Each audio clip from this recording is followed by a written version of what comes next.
ቪዲዮን ከመጀመራችሁ በፊት ላይክ፣ ቻናሉን ሰብስክራይብ አድርጉ። በአንድ ወቅት አንድ እጅግ ማራኪ ግዛት ነበር። እዚህ ግዛት ውስጥም የሚኖሩ ንጉስና ንግስት ነበሩ። ሁለቶችም ምንም አይነት ልጅ አልነበራቸውም። ነገር ግን ልጅ እንዲኖራቸው ትልቅ ምኞታቸው ነው። ልጅ እንዲኖራቸው የተለያዩ አማካሪዎችን እንዲሁም የተለያዩ ባለሙያዎችን ምክር ቢጠይቁና መፍትሄ ቢፈልጉ ምንም ነገር ሊያገኙ አልቻሉም። ነገር ግን እጅግ በጣም ደግና ለጋስ ስለነበሩ እንዲሁም ፈጣሪያቸውን የሚያከብሩና የሚፈሩ ስለነበሩ ጸሎታቸውና ምኞታቸው ተሳክቶላቸው ሲፓራ የተባለች ቆንጆና ማራኪ ልጅ ወለዱ። ንጉሱና ንግስቲቱ ልጅ በመውለዳቸው እጅግ በጣም ደስ ብሏቸዋል። ሲፓራም ከጊዜያት በኋላ አደገች። ሲፓራ እንደ ማንኛውም ሴት ምግብ መስራት እንዲሁም ሴቶች የሚያደርጉትን ነገር ማድረግ አያስደስታትም። ለየት ያለ ተፈጥሮ ነው የነበራት። የተለያዩ ስፖርቶችንም ስለምትሰራ እጅግ በጣም ጠንካራና ደፋር ናት። ጎበዝ ወታደርም ጭምር ናት። እንደዚህ ጠንካራና ጀግና ያደረጋትም አንድ ወጣት የወታደሮች መሪ ነበር። ጆንም ጋር ያላቸው ግንኙነት እጅግ በጣም ደስ የሚልና የሚያምር ነበር። ምክንያቱም ጆን ለየት ያለ የወታደራዊ ስልጠና ነበር የሚሰጣት። ከጊዜያትም በኋላ እርስ በርሳቸው ፍቅር ላይ ይወድቃሉ። ነገር ግን ይፋ አላደረጉትም። በድብቅ ግንኙነት ጀመሩ። የሲፓራ አባት ንጉሱ እድሜው ስለገፋና ስለደከመው በከፍተኛም ታመመ። ታሞም አልጋ ላይ እየተሰቃየ ባለበት ሰዓት የወታደሮች መሪ ወደ ንጉሱ በመሄድ መልእክት እንዳለ ይናገራል። ንጉሱም እያመመውም ቢሆን ዙፋኑ ላይ ከሚስቱ ጋር ቁጭ አለ። የወታደሮች መሪም ከጎረቤት ግዛት አንዷ የሆነችው አገር ልትወራቸው እንደሆነና ለጦርነትም እንደተዘጋጀች ይነግረዋል። በዚህም ሰዓት ንጉሱ በጣም አዘነ። እናም ለወታደሮች መሪ እንደዚህ አለው፣ ወዳጃችን ለሆነችው ወደ ጎረቤት ሀገር ሞናኮ በመሄድ እገዛ እንዲያደርጉልን እንጠይቃለን አሁኑኑ፣ ከዛም ጦርነቱን የምናሸንፍ ይሆናል በማለት እያመመውም ቢሆን ለወታደሮች መሪ ነገረው። የወታደሮች መሪም ችግር እንደሌለው ወደ ጎረቤት ሀገር ሞናኮም ሄዶ እንደሚጠይቅ፣ ነገር ግን ጎረቤት ሀገር ሞናኮ መግቢያው ጋር ያለችው ትልቋ ድራጎን እጅግ በጣም አደገኛ እንደሆነችና ማንንም እንደማታሳልፍ ሰውን በሙሉ በእሳት እንደምትጎዳ ይነግረዋል። በዚህም ሰዓት ንጉሱ እየተወዛገበ ሳለ ልጁ ሲፓራ ወደ እነሱ ትጠጋና ሲካሄድ የነበረውን ነገር በሙሉ ስለሰማች አባዬ ሐሳብ አይግባህ፣ እኔ ወደ ጎረቤት ሀገር ሞናኮ በመሄድ የጦር ድጋፍ እንዲያደርጉልንና ከጎናችን እንዲሆኑ እንዲሁም መጥፎንና ክፉን እኛን ሊወረን የመጣውን ጠላት ጎረቤት ሀገራችንን እንድናጠቃ እንዲያደርጉን አደርጋለሁ በማለት ስትነግረው፣ አባቷ ደግሞ አይሆንም የኔ ልጅ በማለት ከሄደች ድራጎኗ እንደምታጠቃት እንዲሁም ለህይወቷ እጅግ በጣም አስጊ እንደሆነ ይነግራታል። ነገር ግን ልጁ አይ አባዬ እኔ ይህን ማድረግ እችላለሁ ስላለችው እንዲሁም ሲፓራ ጎበዝና ጀግና ጠንካራና ደፋር ስለሆነች አባቷ ይስማማል። በዚህም ሰዓት የወታደሮች መሪ እኔ ካንቺ ጋር አብሬ እሄዳለሁኝ በማለት ሲነግራት፣ ሲፓራ ደግሞ አይ አንተ እዚሁ ከእናትና አባቴ ጋር አብረህ ሁን፣ ከአንተ ውጭ የማምነው ሰው የለም፣ እንዲሁም እናትና አባቴን የሚጠብቅልኝ በማለት ትነግረዋለች። በቀጣይ ቀንም ሲፓራ ለጉዞ የሚሆናትን ነገር ካዘጋጀች በኋላ እናትና አባቷን ተሰናብታ በፈረስ ጉዞዋን ትጀምራለች።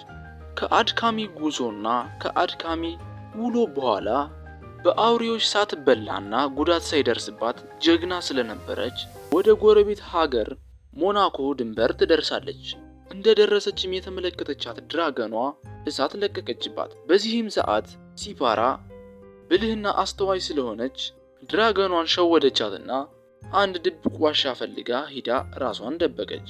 በቀጣይ ቀንም ሲፓራ ድራገኗ የምትኖርበትን ቤት ዋሻዋን መከታተል ጀመረች። ስትመለከት ድራገኗ አንድ ሕፃን ድራገን ልጅ ነበራት። ስትመለከትም የድራገኗ ልጅ ቢራቢሮዎች ጋርና የተለያዩ እንስሳቶች ጋር መጫወትና መዝናናት ያስደስታታል። ከዛም በደንብ ከተዘጋጀች በኋላ ወደ ድራገኗ ዋሻ አበባ በመያዝ ትሄዳለች። ሲፓራም ወደ ሞናኮ ግዛት መግባት እንደምትፈልግ ንጹህ ሴት እንደሆነች ምንም አይነት ተንኮል ይዛ ወደ ድራገኗ እንዳልመጣችና መጥፎም እንዳልሆነች በምትነግራት ሰዓት ድራገኗም መጥፎ ካልሆንሽ መሳሪያሽን ወደ ኋላ ወርውሪ በማለት ስትነግራት ሲፓራ ጎራዴዋን ትጥለዋለች። ከዛም ድራገኗም ከዋሻዋ ውስጥ ትወጣለች። ልጇ ድራገኗም ነበር። የድራገኗ ልጅ እግሯ ላይ ጉዳት ደርሶባት ተጎድታ ነበር። ሲፓራም ጎበዝና ጥበበኛ ስለነበረች እግሯን በጨርቅ ነገር ጠቅልላ እንዲሻላት ታደርግላታለች። በዚህም ሰዓት ትንሿ ድራገን እጅግ በጣም ደስ ይላታል። የልጇንም ደስታ የተመለከተችው እናት ድራጎን ደስ አላት። ሲፓራንም ምሽቱን አብራቸው እንድታሳልፍ ያደርጓታል። ዋሻ ውስጥም ቁጭ ብለው እሳታቸውን እየሞቁ ማታውን ጥሩ ጊዜ ማሳለፍ ጀመሩ። እናት ድራገን ሲፓራን ወዳታለች፣ ምክንያቱም ሲፓራ እጅግ በጣም ደግና ለጋስ ሰው ነበረች። ሲፓራም ለምን ሰዎች ላይ ጉዳት እንደምታደርስ ትጠይቃታለች።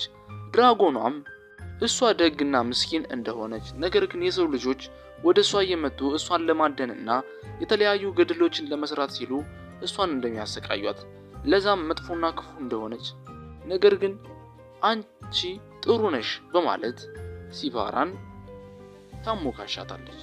ብዙ ወሬም አወሩ፣ ብዙ ታሪኮችን። ድራገኗና ሲፓራም እጅግ በጣም ተዋደዋል። ቅርበታቸው በጣም ጨምሯል። በቀጣይ ቀንም ሲፓራ ልትሄድ ስትል ተሰናብታቸው ድራገኗ ትጠራትና የድራገን ቅርጽ ያለው ወርቃማ ከለር እቃ ትሰጣትና በማንኛውም ሰዓት ችግር ውስጥ ስትገባ ይህንን ነገር ስትነካካው ለየት ያለ ኃይል ስላለው እሱ ያለችበትን ቦታና ችግር ውስጥ እንደገባችም እንደሚነግራት እሷን ፈጥና እንደምትደርስላት ትነግራታለች። ሲፓራም እቃውን ተቀብላ ተሰናብታት ትሄዳለች። ሲፓራም ወደ ጎረቤት ሀገር ሞናኮ ከደረሰች በኋላ ንጉሱ ፊት ለፊት ቆማ የተፈጠረውን ነገር በሙሉ ጦርነት ግዛታቸው ሊያካሄድ ስለሆነ ድጋፍ ስለሚያስፈልገው ድጋፍ እንደምትፈልግ ትነግራለች። በዚህም ሰዓት የሞናኮ ንጉስ ስግብግብ ሆኖ ስለነበረ ደስ ይላል፣ ግዛታችሁ ከተዳከመማ እኔም የእናንተን ግዛት መውረር እፈልጋለሁ፣ ለኔ በመንገርሽ ደስ ብሎኛል፣ አነቃሺ ጠባቂዎች አሁኑን ወሰዱና ሰሩልኝ፣ እንዲሁም ሙሉ የግዛቷን ወታደሮች አዘጋጁ፣ አሁኑን ጉዞ ወደ እነ ሲፓራ ግዛት እናደርጋለን ለመውረር በማለት ይናገራል። እናም ሲፓራንም ያሳስራታል። ሲፓራም የታሰረችው ማምለጫ የሌለው እስር ቤት ውስጥ ነበር። እሷም ስላዘነች ድራገኗ የሰጠቻትን ልዩ ኃይል ያለውን አስማተኛ ዕቃ መንካት ትጀምራለች። በዚህም ሰዓት ከደቂቆች በኋላ ድራገኗ ወደ ሲፓራ ዘንድ ትደርሳለች። የሞናኮ ግዛትም ወታደሮች ሙሉ በሙሉ ውጭ ላይ ነበሩ። የነ ሲፓራን ግዛት ለመውረር እየተዘጋጁ ነበር። ድራገኗም ሲፓራ የታሰረችበትን እስር ቤት ሰብራ ታስወጣታለች። ጀርባዋ ጋርም ሰቅላ ይዛት ልትሄድ ስትል የሞናኮ ወታደሮች ሲፓራን እና ድራጎኗን ለማጥቃት ሲሉ መታገል ይጀምራሉ። ምንም እንኳን ግማሾች ፈርተው ቢሮጡም አንዳንዶች ግን ድራገኗን ለማጥቃት ሲሞክሩ ድራገኗ በንዴት ሙሉ በሙሉ በእሳት ታነዳቸዋለች። ይህንንም የተመለከቱት ወታደሮችና ንጉስ እናትና አባቷም ከጦርነቱ መሃል ጋር ነበሩ። የወታደሮች መሪም ከነሱ ጎን ሆኖ እነሱን ለመጠበቅ ባለው አቅምና ጉልበት በሙሉ እየተጣጣረ ነው። በዚህም ሰዓት በድራገኗ አማካኝነት የጠላት ሀገር ሰዎችን በእሳት ታቃጥልና ታጠፋቸዋል። እንዲሁም ከሞናኮ ያመጣቻቸውን ወታደሮችም እንዲያግዟት ታደርግና የጠላት ሀገር ወራሪዎችን አሸንፈው አባረው ይሰዷቸዋል። እናም ተመልሰውም አልመጡም። ምክንያቱም ሲፓራ እጅግ በጣም ጠንካራና እንዲሁም ድራገን አብሯት ስለነበረ ኃይለኛና ከባድ ነበረች። ሲፓራም ወደ እናትና አባቷ እየሮጠች ሄደችና እናትና አባቷን አቀፈች።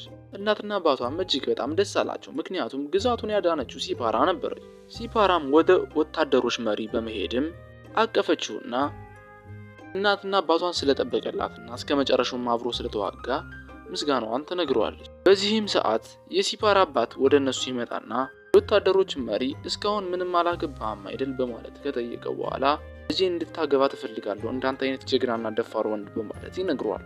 እሱም ይስማማል። ሶስቶችም በደስታ ፈገግ አሉ፣ ምክንያቱም ሲፓራም የወታደሮች መሪ ስለምትወደው ነበር።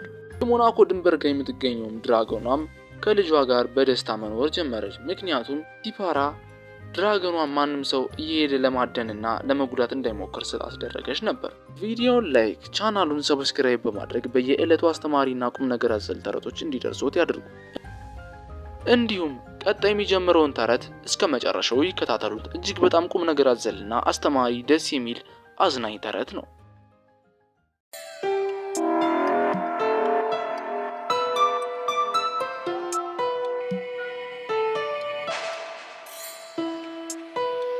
ቪዲዮን ከመጀመራችሁ በፊት ላይክ፣ ቻናሉን ሰብስክራይብ አድርጉ። በአንድ ወቅት በአንድ ውብና ማራኪ ግዛት ውስጥ የምትኖር ፒንክ የተባለች ልዕልት ነበረች። ፒንክ እጅግ በጣም ደግና የግዛቱን ሕዝብ አክባሪ ሴት ናት። የግዛቱ ሕዝብ ሕይወት እጅግ በጣም ከብዷቸዋል። ምክንያቱም የወታደሮች መሪ የሆነው አለቃ ሕዝቦች እንዲሰቃዩና ከመጠን በላይ ግብርም እንዲከፍሉ እያደረገ ስለሆነ ነው። ይሁንና ይሄ ሁሉ ወንጀል ሲሰራ ምንም እንኳን ፒንክና አባቷ ቢያውቁም ምንም አላደረጉም። ይሄም የሆነው የወታደሮች መሪ ሙሉውን የግዛቷ ወታደሮች ስለተቆጣጠረና እጅግ በጣም ዝናና ክብርም ስላለው ከሱ ጋር ቢጋጩ የወታደሮች መሪ በቀላሉ እነሱን ሊገለብጣቸው እንደሚችልና የእነሱንም ቦታ ሊቆጣጠር እንደሚችል ስለተረዱ ዝምታን መርጠዋል። ህዝቦቹም አንድ ቀን ስለመረራቸው ሰብሰብ በማለት ተቃውሟቸውን ለመግለጽ ወደ ንጉሱ ለመሄድ ሲሞክሩ ጠባቂዎቹ በወታደሮች መሪ ትዕዛዝ ስለተሰጠው ህዝቦቹን ግማሾችን አሰሯቸው፣ እንዲሁም አሰቃዩአቸው። ይህንንም የተመለከተችው ፒንክ ዘወር በማለት ድብቅ ማንነቷን ለማሳየት ወሰነች። ድብቅ ማንነቷ ለየት ያለ ኃይል ነበራት። እሷ ብቻ ሳትሆን ግሪንና የሎ ውድ ጓደኞቿም ለየት ያለ ኃይል አላቸው። እናም እየተካሄደ ያለው ነገር እጅግ በጣም መጥፎ ስለሆነ ለየሎና ለግሪን ደውላ ተጠራቸውና እንዲመጡ ታደርጋቸዋለች። እነሱም ከመጡ በኋላ የግዛቱን ወታደሮች በመደብደብ የታሰሩትን ህዝቦች አስፈትተው በዘመኑ አለ በተባለውና በምርጡ አየር በረው ወደ ሌላ ቦታ ወደ ተመቻቸው ሰላማዊ ቦታ ግዛት እንዲሄዱ ታደርጋለች። ከዛም ወደ አባቷን በመሄድ እየተፈጠረ ያለውን ነገር በሙሉ ትነግረዋለች። አባቷም ግራ እንደገባው እንዲሁም የሚያደርገው እንደጠፋው ይነግራታል። እነሱንም ወሬ የሰማችው አንዷ አገልጋይ የወታደሮች መሪ እነሱን ለማጥፋት እየሰራ እንደሆነ ጊዜውም ሲደርስ እነሱን ከስልጣን አስወርዶ ሙሉውን ግዛቷን እንደሚቆጣጠራት ነገረቻቸው። ይህንንም የሰማችው ፒንክ በመናደድ የወታደሮችን መሪ ለማስፈራት በየሳምንቱ በሚዘጋጀው የግዛቷ ግጥሚያ ላይ ለመሳተፍ ትወስናለች። ከዛም ትግሉ ሲጀምርም ያላትን ለየት ያለ ኃይል በመጠቀምም ትግሉን ታሸንፋለች። ሁሉም ሰው ተደመመ፣ አጨበጨበላት። የወታደሮችን መሪ ጎበዝ እንደሆነች ነገራት። ይህንንም ያደረገችው የወታደሮች መሪ እንዲፈራና አባቷንና እሷን ሰላማዊ ሕይወት እንዲሰጣቸው እንዲሁም ግዛቱ ላይ ያለውን መጥፎ ስራ ይቀንሳል ብላ በማሰብ ነበር። ፒንክም ማታ ላይ የራሷ ክፍልም ቁጭ ብላ እንዲሁም እየተንቀሳቀሰች የወታደሮችን መሪ የምታጠፋበትና ግዛቱን ሙሉ በሙሉ ሰላማዊ የምታደርግበት መንገድ እያሰበች ነበር። አባቷም ንጉሱ በተመሳሳይ መልኩ። ፒንክም ጓደኞቿን ልታገኝ በምትሄድበት ሰዓት የወታደሮች መሪ ከጀርባዋ ይከተላትና ፒንክን ወስዶ ክፍሏ ውስጥ ያዘጋባታል። እሷም ክፍሏ ውስጥ የደበቀችው አንድ ሽጉጥ ነበራት። ይህን ተጠቅማ ወታደሮችን ልትገላቸው ስትል የወታደሮች አለቃ ወደ እሷ ይመጣና ልዕልት ፒንክ፣ አሁኑኑ ብዙ ማስተካከል ያለብን ነገሮች አሉ። እኔ ከማስተዳደራቸው ወታደሮች ውስጥ ክፉና አጭበርባሪ ሌባ ነበር። ንጹሃን ህዝቦችን ብር ይቀበላል፣ ያሰቃያልኝ። ይህ ሁሉ ሲካሄድ በእኔ ስም ነበር። እኔ ምንም ማውቀው ነገር አልነበረም። እናም ደግሞ አሁን የአባትሽን ዙፋን ለመውሰድ እየታገሉ ይገኛሉ። እኔ ንጹህ ሰው ነኝ፣ ልታምኚኝ ይገባል። የአባትሽን ዙፋን እንዲሁም ግዛቱን ልናድነው ይገባል በማለት የውሸት ታሪክ ፈጥሮ ይነግራታል። እሷም ውሸቱን ታምነውና የወታደሮችን አለቃ ተከትለው ትሄዳለች። እሱም አሁኑኑ እዚህ ግዛት አስተዳዳሪነት መገለጫ ዋናውን አርማውን ፈልግን ማግኘት ይኖርብናል፣ አለበለዚያ ንጉሱ እስከሚመለስ ድረስ እዚህ ውስጥ የተደራጁት ወታደሮች ይወስዱትና ግዛቷን በእጃቸው ውስጥ ያስገቡታል በማለት ይነግራትና የአባቷ ክፍል ውስጥ እየተዟዟሩ መፈለጋቸውን ይቀጥላሉ። ይሁንና ከአድካሚ የፍለጋ ቆይታ በኋላ ፒንክ አባቷ የት እንደሚያስቀምጠው ስለምታውቀው ድብቁን የመሬት ላይ ሳጥን በመክፈት ታገኘዋለች። ነገር ግን ወጥመድ ነበረው። ይሁንና እሷ ለየት ያለ ኃይል ስለነበራት የፊት ጭንብሏንና ልብሷንም ለብሳ ጎበዝና ጠንካራ ነበረች። በመንጠላጠልም ወደ ምድር ቤቱ በመግባት የግዛቱ ንጉስ መሆኑን መገለጫ አርማ ታገኘዋለች። በዚህም ሰዓት የወታደሮች መሪ አሁኑኑ ላኪልኝ ለኔ መጀመሪያ እሱን በማለት ሲነግራት እሷ እጅግ በጣም ግራ ተጋባች። ምክንያቱም እንዳታለላትና የሆነ ተንኮልም እንዳሰበ ገብቷታል። ይሁንና አባቷ ወደ ጎረቤት ሀገር ለተለያየ ስራ ስለሄደ ተወዛግባለች ምን እንደምታደርግ። እየተካሄደ ያለው ነገር በሙሉ አልገባትም እና የሎና ግሪን ውድ ጓደኞቿ ለየት ያለ ኃይል ስለነበራቸው ፈጥነው ይደርሱላትና መጥፎውን የወታደሮች መሪም ከአጠገቧ ያረቁላታል። እንዲሁም በዚህም ሰዓት የወታደሮች መሪ ወታደሮችን ለሱ እንዲዋጉለት ይነግራቸዋል። በዚህም ሰዓት በወታደሮቹና በነ ፒንክ እንዲሁም በነ ግሪን በነ የሎ መካከል ኃይለኛ ፍልሚያ ተጀመረ። የሎና ግሪንም ጎበዝ ስለነበሩ ወታደሮችን አሪፍ አድርገው ጠበጠቧቸው። ምንም የተመለከተው የወታደሮች መሪ እጅግ በጣም ተናደደ። ይሁንና ንጉሱም በቅርቡ ሲካሄድ የነበረው ነገር በሙሉ ተመልክቷል። ምክንያቱም በጊዜ ነበር የተመለሰው ከነበረበት ስብሰባ። ከዛም በመናደድም እየሮጠም ወደ ወታደሮች መሪ በመሄድ ከሱ ጋር ይፋለማል። የወታደሮችን መሪ ጠንካራ ስለነበር ንጉሱን ገፍትሮ ይጥሏል።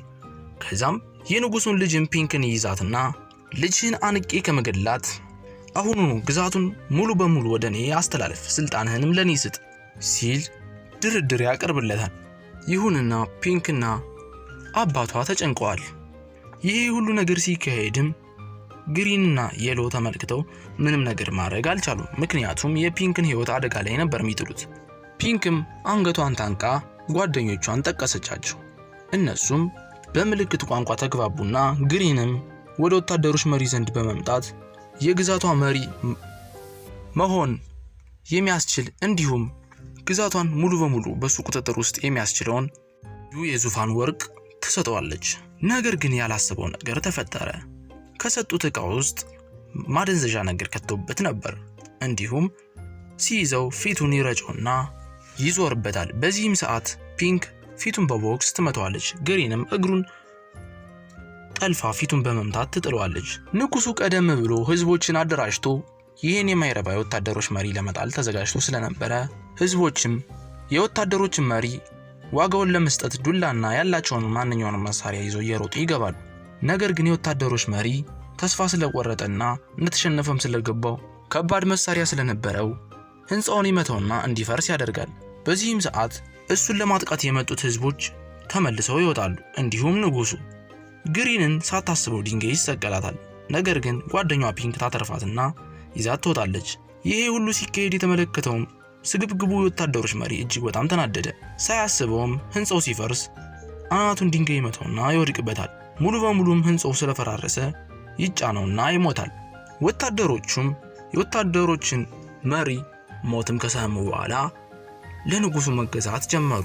እንዲሁም ያላቸውንም ስነ ምግባር አሻሻሉ። የተበላሸውንም ቤተ መንግስት ጠጋገኑት። ግሪን፣ ፒንክ፣ የሎም ሶስቱ ጓደኞች ጥሩ ስራቸውን በግዛቱ ውስጥ መስራታቸውን ቀጠሉ። ግዛቱም ከምንጊዜውም በላይ ሰላምና እጅግ በጣም ደስ የሚል ሆነ። ቪዲዮውን ላይክ፣ ቻናሉን ሰብስክራይብ በማድረግ በየዕለቱ አስተማሪና ቁም ነገር አዘል ተረቶች እንዲደርሱት ያድርጉ።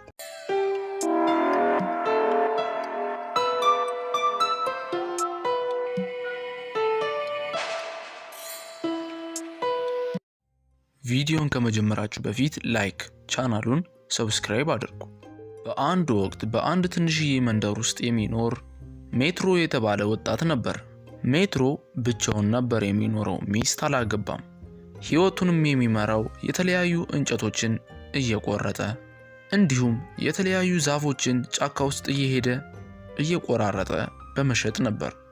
አንድ ቀንም እንደተለመደው ጫካ ውስጥ ዛፍ እየቆረጠ ነበር።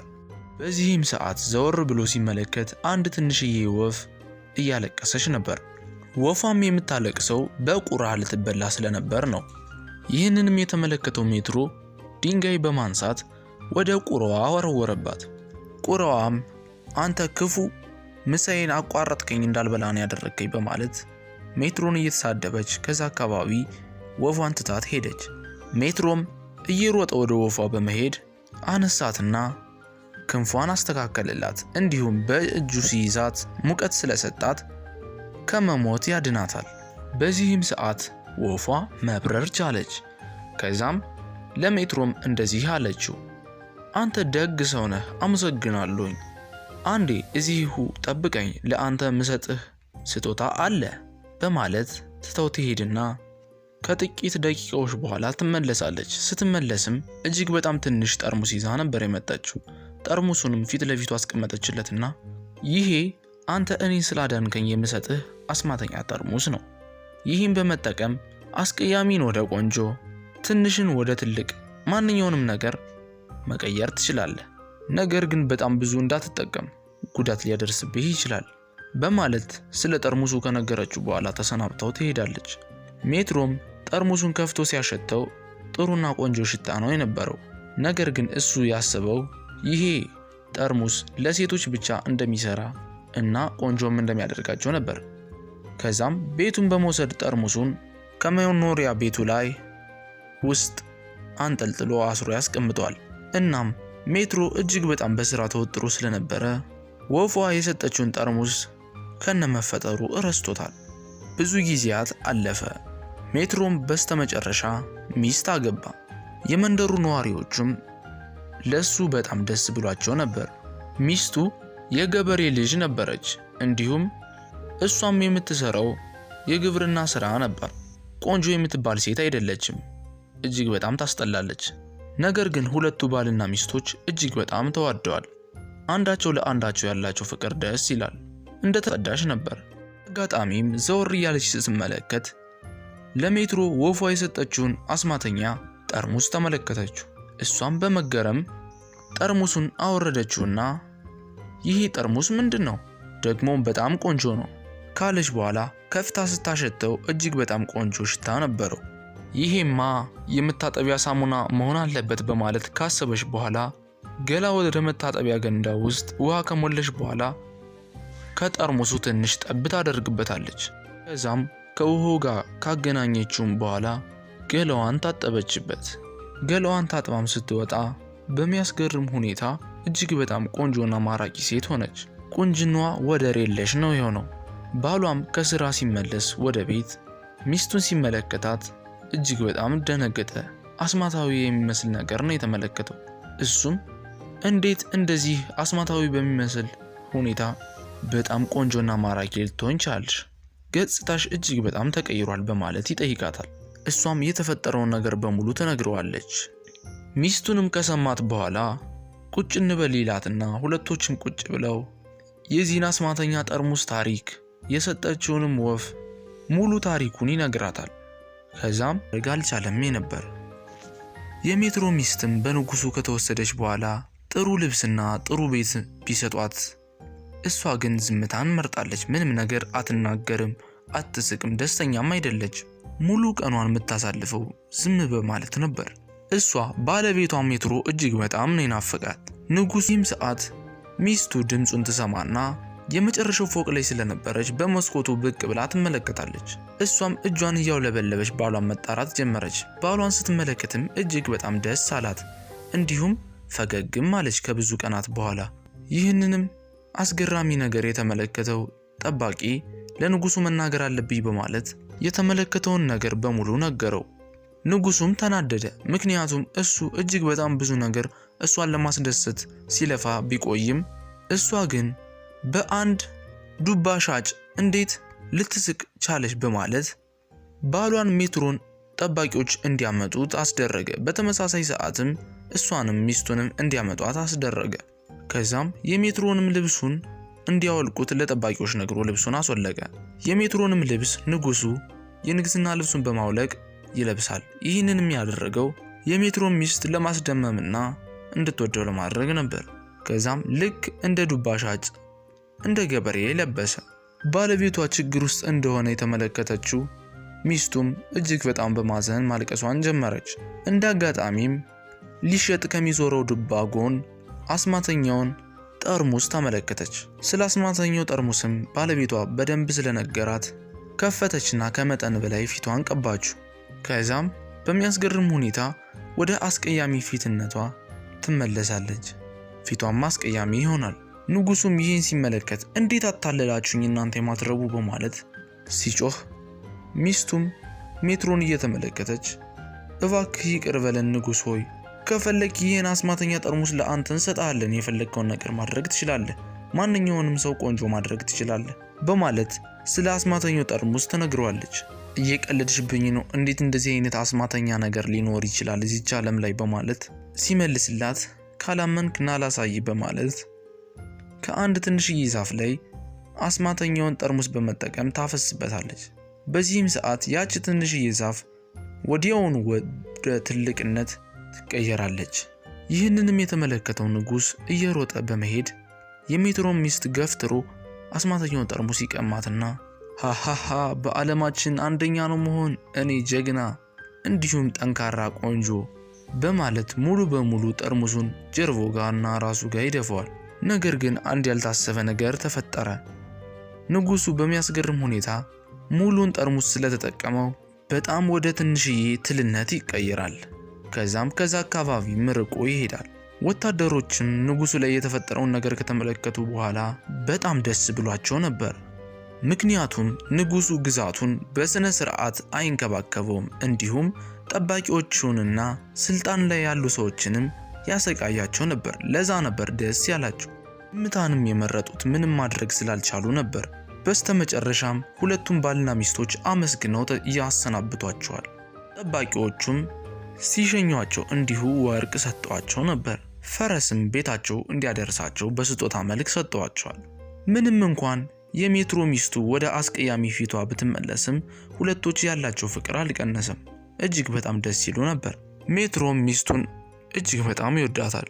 በጣም ብዙ ወርቅም ስለሆነ የተቀበሉት የነበር በመንደር ውስጥ ያሉ የተቸገሩ ሰዎችንም ይረዱ ነበር። ጠንክረውን በመስራት ቤታቸውንም አሻሻሉ። ከትንሽዬ ቤትነት እጅግ በጣም ወደሚያምርና ወደ ናጠጠ ወደ ቅንጡ ቤትነት ቀየሩት። ሕይወታቸውንም በደስታና በማራኪ መምራት ጀመሩ። ቪዲዮን ላይክ፣ ቻናሉን ሰብስክራይብ በማድረግ በየዕለቱ አስተማሪና ቁም ነገር አዘል ተረቶች እንዲደርሱት ያድርጉ።